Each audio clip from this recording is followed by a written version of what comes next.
തിരുവനന്തപുരത്തെ സ്വകാര്യ ആശുപത്രിയിൽ ചികിത്സയിൽ കഴിയുന്ന മുൻ മുഖ്യമന്ത്രി വി.എസ്. അച്യുതാനന്ദന്റെ ആരോഗ്യനില മാറ്റമില്ലാതെ തുടരുന്നുവെന്ന് മെഡിക്കൽ ബുള്ളറ്റിൻ. വെന്റിലേറ്റർ സപ്പോർട്ടിൽ കഴിയുന്ന അദ്ദേഹത്തെ ഡയാലിസിസ് ചികിത്സയ്ക്ക് വിധേയനാക്കുന്നുണ്ട് എന്നും മെഡിക്കൽ ബുള്ളറ്റിൻ പറയുന്നു. വിശദാംശങ്ങളുമായി തിരുവനന്തപുരത്ത് നിന്ന് എസ്. ഷീജ കൂടെ ചേരുന്നുണ്ട്. ഷീജ, മെഡിക്കൽ ബുള്ളറ്റിനുള്ള വിശദാംശങ്ങൾ എന്തൊക്കെയാണ്? മെഡിക്കൽ സംഘം എന്താണ് പറയുന്നത് വി.എസിന്റെ ആരോഗ്യനില സംബന്ധിച്ച്? ഏതായാലും മുൻ മുഖ്യമന്ത്രി വി.എസ്. അച്യുതാനന്ദന്റെ ആരോഗ്യനിലയിൽ മാറ്റമില്ലാതെ തുടരുന്നു. അതായത് അതീവ ഗുരുതരമായി തന്നെ അങ്ങനെ തുടരുന്നു എന്നുള്ളതാണ് ഇന്ന് വന്നിട്ടുള്ള മെഡിക്കൽ ബുള്ളറ്റിനിൽ വ്യക്തമാക്കുന്നത്. മെഡിക്കൽ ബോർഡ് ചേർന്ന് കൃത്യമായ രീതിയിൽ അദ്ദേഹത്തിന്റെ ആരോഗ്യനില പരിശോധിച്ചിരുന്നു. അതിനുശേഷമാണ് ഈ മെഡിക്കൽ ബുള്ളറ്റിൻ ഇറക്കിയിട്ടുള്ളത്.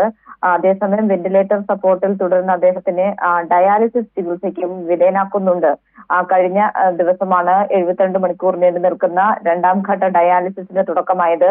അതിനിടയിൽ വെച്ച് ആരോഗ്യം ചെറിയ തോതിൽ വഷളാകുന്ന ഒരു അവസ്ഥയുണ്ടായിരുന്നു. പക്ഷെ അതിന് ശേഷം അതിൽ ചെറിയ മാറ്റം വന്ന സാഹചര്യത്തിലാണ് വീണ്ടും ഈ ഡയാലിസിസ് പുനരാരംഭിച്ചത്. ഡയാലിസിസ് തുടരുന്നു എന്നുള്ളതാണ് ഇപ്പോൾ ഈ മെഡിക്കൽ ബുള്ളറ്റിൻ വ്യക്തമാക്കുന്നത്. അതുകൊണ്ട് തന്നെ വൃക്കകളുടെ പ്രവർത്തനം സാധാരണ നിലയിലേക്ക് എത്തിക്കുക, രക്തസമ്മർദ്ദം സാധാരണ നിലയിലേക്ക് എത്തിക്കുക, ഇത് രണ്ടിനും വേണ്ടിയിട്ടുള്ള ഒരു വലിയ പരിശ്രമം തന്നെയാണ് ഡോക്ടർമാരുടെ ഭാഗത്തു നിന്നും ഉണ്ടാകുന്നത് എന്നുള്ളതാണ് ഇപ്പോൾ മെഡിക്കൽ സംഘവും അറിയിക്കുന്നത്. വിനീഷ.